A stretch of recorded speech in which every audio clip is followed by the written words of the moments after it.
your shirt. I thought you would like my shirt. I aim to please you every day. Good evening, Carol and John shoppers. Welcome to Tuesday night.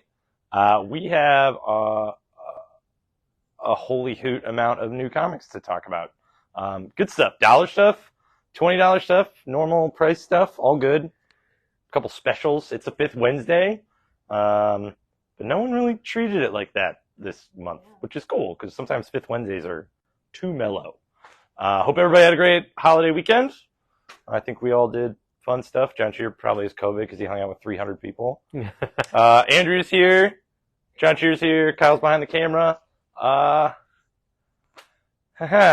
tired. Only one thing coming up, comic shop wise and event wise, this Sunday, John Dudas and Zoe, his child, are going to be working a booth at the Harper Show, which is in North Olmsted at the Holiday Inn? Westlake at the Holiday Inn. Westlake at the Holiday Inn, not North Olmsted. Double. Let's run through this again. Harper Show this Sunday, Doubletree, Westlake. It's right near Crocker Park. But they'll be there slinging old comics and shooting the stuff with old comic people, and it's a fun time to pick stuff up you can't find elsewhere because all the shops in the area conglomerate. Let's do first appearances. Edge of Spider-Verse number 4 is the first appearance of this Spider-Woman from the Edge of the Spider-Verse movie. Hellverine is the first appearance of a team called the Hellfire Warriors, but it's a stupid name. Marvel, you should have gone with SEAL Team 666. You're welcome. Write me a letter. Darth Maul, Black, White, and Red is on issue number 2, and it's the first appearance of the Remainders. So first Star Wars team appearance there. We've got a half-ass first appearance, too, in the middle of the table. We'll address when we get there. But first, at the bottom, I'll yak for 1 second. Kyle will give you a quick little view. We all, collectively as a shop, love X-Men 97, the miniseries that just finished up on Disney+. It was radical and a fresh X-Men look after this whole Krakoa era thing we've been reading and navigating. And then Deadpool and Wolverine have a movie coming out in July. So I, as the Deadpool expert that I am, undisputably, have picked out amongst with the staff some key Deadpool Wolverine books that will kind of fill you in with the movie coming up. I'm sure it's a very unique story. So these are all just really fun, good, vouchable reads, except for the stuff drawn by Rob Liefeld. We just gave him credit because he is do it, but it's not fun to look at. Except for the Deadpool core. Even then, I wish it wasn't him. Yeah. But yeah, so ask us about any of these. We've got good things to say about them, and get some good reading under your belt. Above that, we've got a little Blood Hunt row because we are loving Blood Hunt. There's 2 new issues of Blood Hunt this week, but we've been restocking steadily. You did not see this Union Jack the Ripper on the table last week because of our last-minute requests. So this is a new one to you right now in the video. Very excellent read, very worthwhile. I will say what I would have said last week, and then it gives a really good horror movie vibes, like a John Carpenter, or what are we? You said 28 days later. It's a very British story, so this is taking place across the globe, and it's cool because they're working with a character that no one really gives a hoot about, so you can kind of do whatever they want. Yep, very cool. Above that, a row of great Image stuff. These are actually reprints of dollar issues they've done before, but Image does a line called Image Firsts, so every year or so, they pick a bunch of their best-selling stories or stories that they really stand behind, and they put out the first issue for $1 to get you hooked so that we can sell you the trade paperback and tell you you're doing the right thing. So we've got Geiger, which, if you haven't heard us talk about Ghost Machine, we've got a whole rec row for it. We're all about all the Ghost Machine stuff. Paper Girls, one of our favorites in the shop. Brian K. Vaughan grew up locally. The book is essentially based in Cleveland and the rest of time and space, but Cleveland to start out with. Spawn number 1, Evergreen Classic, World Tree, a new James Tynion book that is hardcore. You'll see a new issue of that here in a second. And Stray Dogs, one of the shop favorites of the past couple of years. Great 5-issue miniseries, and they're working on Feral right now. So they're building their lexicon. New from Image this week, we got the 2nd issue of Drawing Blood from Kevin Eastman. We do have that new issue of World Tree. We're on number 10 with this one. It's about to get to the end of a story arc, so it's kind of ramping up. That's your cover A, and there's your 1 in 10 variant. We've got Undiscovered Country on issue number 29, and new issue of Knights, number 7, also a shop favorite. Ask us about this book. We're about to get a bunch of the trade paperback. Creature from the Black Lagoon is on issue number 2 of 4. It is turning into kind of a serial killer story amongst the creature story. The setting is still really great. I loved it. It's a fantastic second issue. That's our cover A here on the table, and then we got 1 in 10 variant next to it. And then big new number 1 from Image, my favorite writer, Rick Remender. We all enjoyed this book. It's called Grommets. It is a 7-issue miniseries that's probably autobiographical, but it's about a kid growing up in Southern California. He just moved there with his dad, who's a character. And he's going to a new school, he's making new friends, and he's heading to the skate park. It's pretty much that simple, but it's super charming, super entertaining, a little bloody, but accurately bloody. I mean, when you fall on a skateboard, you get maimed. That's the way it is. But it's super fun, slice of life stuff. Definitely in the style of Rick Remender, but also co-written by Brian Posehn, so it's got a little bit of punchy funny to it. Excited to see where that goes. And then, and we got variants. Cover B for Grommets. I've been to that 7-Eleven. And 1 in 20 variant. Yeah. It's cool. Video game stuff. One collected edition from Image this week is the last volume of... the second volume of New Bern. No, it's the last volume of New Bern. It is. Yes, I looked it up. Correct. I just had to remember. 2 epic collections from Marvel on the collected side of things. You got Amazing Spider-Man, Big Apple, Battleground, and you got Avengers, Earth's Mightiest Heroes. It's a reprint of the first volume of the epic collection stuff. And then in paperback, in normal size, Jim Rugg's Hulk Grand Design, one of Andrea's faves. Yes, love it. And then the most recent 4-issue Punisher miniseries with not Frank Castle. But it was still good. Yeah, except for issue 3. Night Thrasher is on issue number 4. We've got Star Wars Jango Fett on number 3. Darth Maul Black, White, and Red on number 2 with cover B and cover C. And then the end of the Krakoa era for X-Men is nigh. We have 1 more issue to seal it off, but this is the end of the Rise of the Powers of the X miniseries. It's number 5. It's a pretty Phoenix-heavy issue, and it really does pretty much wrap up all the technical aspects of the Krakoa era, and then X-Men number 35/700 is going to be the swan song out of it and into new X-Men stuff. So that'll be cover A for your Rise of Powers of the X number 5. Here's cover B, cover C, and cover D. Got a new Ultimate book this week, Ultimate Spider-Man number 5. There's your cover A. Still good. Just notably. Still good. And then there's your cover B. With the weird potential first appearance. Oh, that's right. Introducing Ultimate Universe Otto Octavius. Not first appearance, but introducing. So I don't really know what the difference is. Call the comic police. Scarlet Witch and Quicksilver's on issue number 4. That wraps up this intermittent mini-series, and we're getting into Scarlet Witch number 1 again with the same same writer. And we got cover B for that one. Jackpot Black Cat's on number 3. That's your cover A. Here's your cover B. Very stylish. Spider-Boy's on number 7. He's got a team now. There's your cover A. There's a very cool cover B. It's the black suit variant, or black costume variant.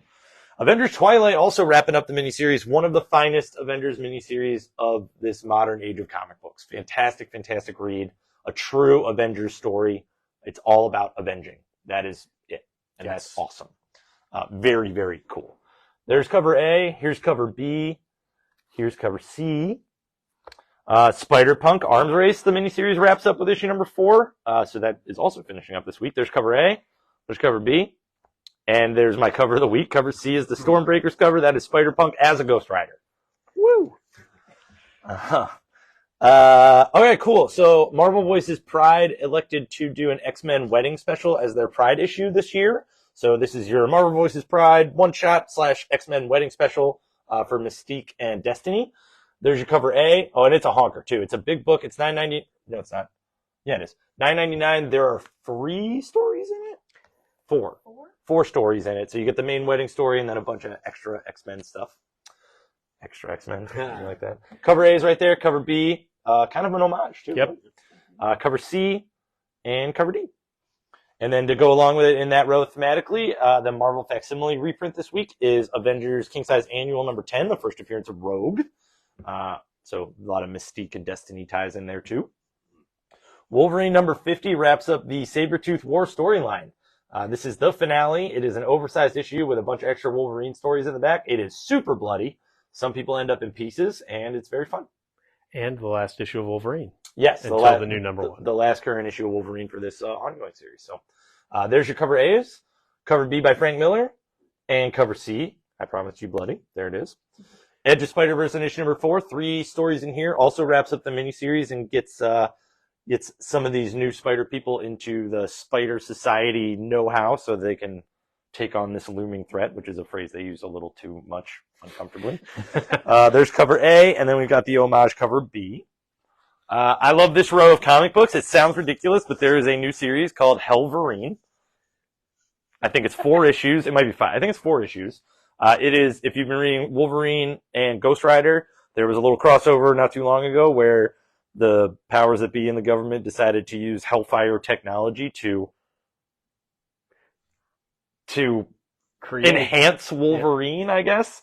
So they used Wolverine DNA, Ghost Rider DNA, and a bunch of spells, and they obviously pulled something up from below that is horrific and terrible.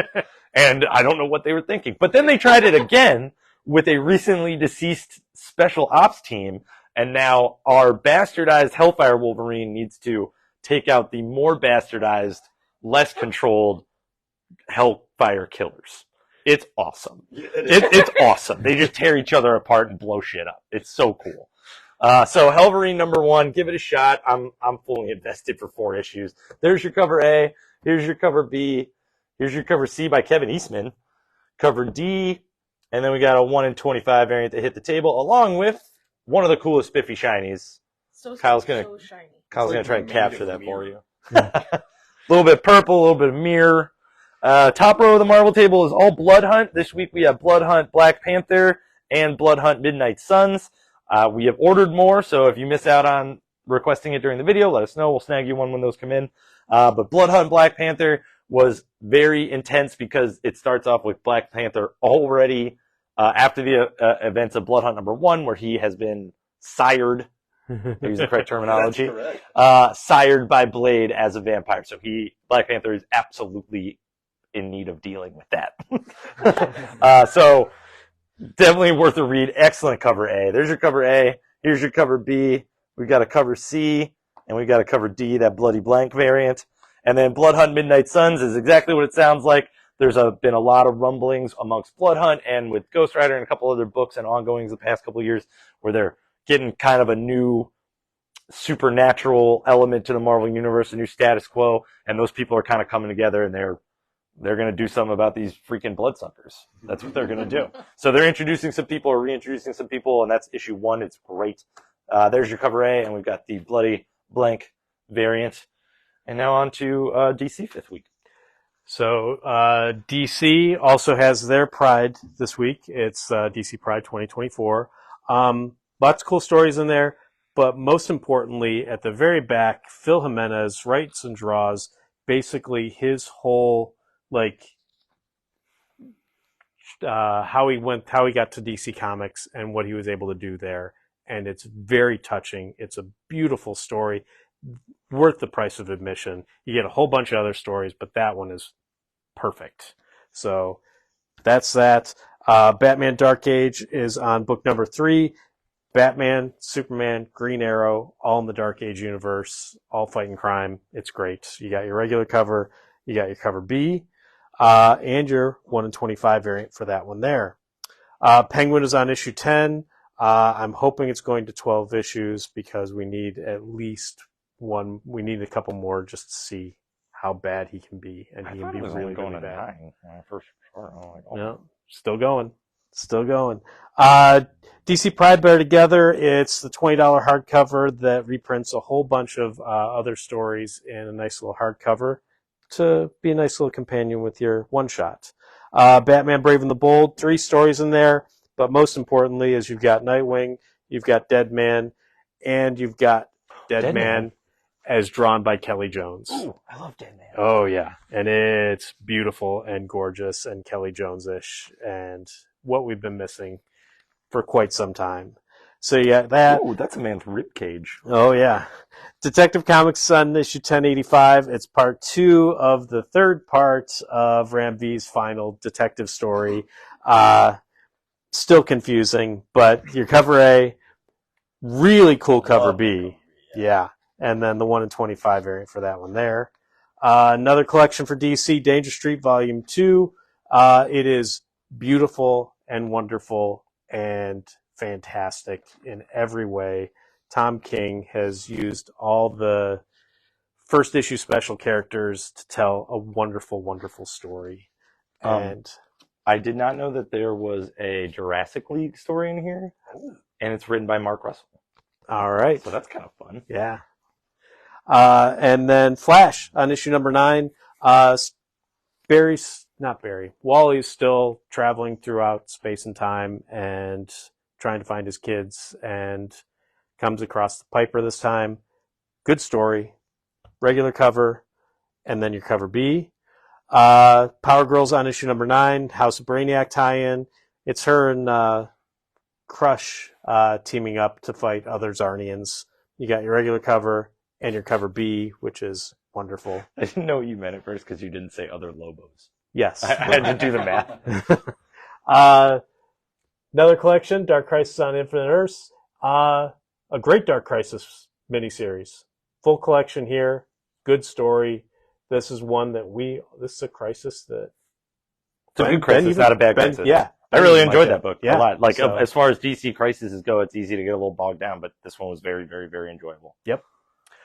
Green Arrow's on number 12. Should have been the last issue, but we all liked it so much they said, we're going to give it more issues. So it's Countdown to Absolute Power, but it also finishes off the main story with Green Arrow and his family and trying to reconnect everybody, and it does so perfectly and sets up everything as he says, we'll deal with that later for the other stuff. So that's what Absolute Power is going to be. But you got your regular cover there, your cover B. Harley Quinn issue number 40. It is her against Mr. Freeze. And he is just doing everything he can to just freeze up Gotham again because that's what he does. You got your regular cover and then you got your cover B. And then final collection, Batman the Knight by Chip Zdarsky. It is 10 issues of Bruce Wayne learning how to be Batman, and it is wonderful. It is a great 10-issue story. It's all of $30, worth every penny. And then we have The Nasty in full collection. Get close to the mic. Yes, go ahead. It's $20, the whole miniseries. If you make your own movies, just get this book. Or Scotland, if you like Scotland. If you like Scotland as well. But yeah, no, it's a fantastic story about a kid whose imaginary best friend is this guy right here. Red Ennis. And he is able to make a movie utilizing him in the most mysterious and best way possible. It's a great series. We highly recommend it. And you should read all the little tiny posters and videos. Yeah. Every title in there, if it was real, I would watch it. And next collection, Man from Maybe, Shaky Kane's Oni collection, all collected in one big thing. Operation Sunshine is on issue number 2. Count Crowley is its final issue, issue 404. And then we get more small press because the Nacellaverse is on issue number 2 for RoboForce. Rye is on issue number 1. The road to resurgence for the Valiant universe. Rye number 1. God, I need a checklist. I know. Ghostbusters Back in Town's on issue number 3. Critical Role Vox Machina Origins is on issue number 1 of their 4th series. Yep, series 4. And then new number 1 is William of Newbury by Michael A. von Oming. He loves drawing like anthropomorphized animals, more of the same. This is essentially set in like a Robin Hood, like King Arthur Robin Hood medieval era, and this raccoon is a monk, and I think he can see skeletons. But yeah, one of them jumps out of nowhere and says hi to him, and he doesn't say anything. So I don't know. Yeah, not done as well as Ghosts. How about that? Show me slide. Mighty Morphin Power Rangers: The Return, written by the Pink Ranger herself, is on issue number 4 of 4. Once Upon a Time in the End of the World is on issue number 15 of 15. It is one of my favorite maxi series I've ever read. It's written by Jason Aaron. I will not give away an ending that meant a lot to me. It was a good book. I was really looking forward to this book finishing. It did not disappoint. It'll be 3 trade paperbacks total, and it was just simply phenomenal. Nothing more to be said. I've read all of Volume 1. I cannot wait to read Volumes 2 and 3. You're going to love Volume 2. Yeah. You love weird stuff. Godzilla is on its 50th anniversary special for Mecha Godzilla. So last week or 2 weeks ago, we had the 70th anniversary of Godzilla proper. Now we got the mechanical nemesis. There's your cover A. Here's your cover B. We've got TMNT with a best of volume. This is the best of Slash. So they collect a bunch of essential Slash stories. Star Trek did a Pride special called Celebrations, so that is out this week. And next to it was a surprise fun read from us from AWA. They did a one-shot called Death Ratioed, and it has a fantastic premise. They pulled it off great. It's an excellent, excellent issue, but the premise is simply that this man was in a coma for 22 years from 2024 to 2046, and in 2046, the world is ruled by social media. So it sounds like, oh no, that's like a Black Mirror episode, except that your likes and dislikes have a ratio, hence the name. And if your dislike ratio overcomes your like ratio, the collar that controls your likes and dislikes pops your head. You explode. Done. Boom. Over. It's wildly entertaining. It's very, it's the S word I'm looking for. Not sarcastic. Satirical. Thank you, Kyle. Fantastic, fantastic one shot. Just one issue, beginning, middle, end. That's it. There's cover A. Here's cover B. See? Head popping. And then we're getting into some all ages stuff. From last week, we still have Barkham Asylum and Zatanna the Ripper. Karate Prom, which I can't believe is still on this table. And then Amber Brown's Not a Crayon. There's a couple new single issues, all ages wise. You got Star Wars High Republic. Is this issue 6? This is Saber for Hire number 2. Then we've got High Republic Adventures issue number 6. There's your cover A. Here's your cover B. And Sonic Ongoing is back after the interlude with Fang the Hunter miniseries. So we're on number 69 for Sonic. There's your cover A. And there's your 1 in 10 variant. Below that, Cloud Puppy is a fun new all-ages graphic novel. I got to the point while I was reading it where she is trying to create a costume for a convention, and she gets distracted by all the wonderful things in the craft store, which we can all relate to, really. Pokemon Pocket Guide is on volume 2 with, I think they're from like 400 to 800 now. Breakfast with My Two-Tailed Cat, that's on volume 2. And then we've got volume 5 of The Country Without Humans, which actually might be for somebody. So, that is, and new previews. I didn't mention it earlier, but we do have Marvel and DC previews for everybody who pops in the shop this week while we still have them. See the upcoming stuff for August. Right? Show that back cover. Oh yeah, we're really looking forward to this Capullo and Hickman Wolverine series. But yeah, a lot of fun stuff for 5th Wednesday. We're super stoked about it. Join us or come visit John at the Harper Show on Sunday, and we'll see you for your comics tomorrow.